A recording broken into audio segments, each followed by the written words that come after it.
Hello, I'm Valentin Troll. I'm Professor of Petrology here at Uppsala University, and I specialize on volcanoes and volcanic risks.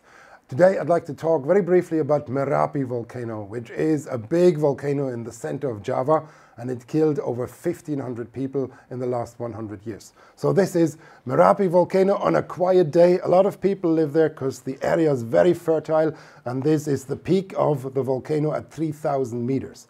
But every now and then the volcano erupts all of a sudden out of the blue, and it's very devastating. Here's the village of Kali Atem that got destroyed in 2006, and here's several buildings that were affected by eruptions and earthquakes, and we are still not sure how it works. If we look at the volcano erupting, it comes with these really strong explosions. Here we have a pyroclastic flow, a glowing avalanche that travels down the volcano at high speed, high temperature, and it means that the volcano cannot contain the magma, and all of a sudden we get these explosions. To better understand that, we went all the way up here on the volcano and sampled rock there, and we found something really intriguing. Let me show you the rocks.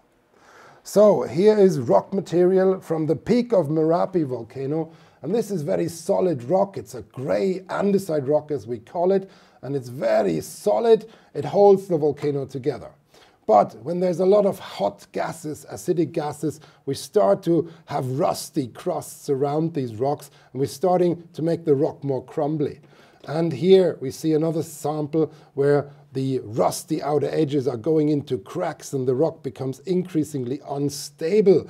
It starts to lose its strength and eventually it gets really sulfurous and crumbly. Here's a core of the material that was left, but you see the outer material flakes off very easily.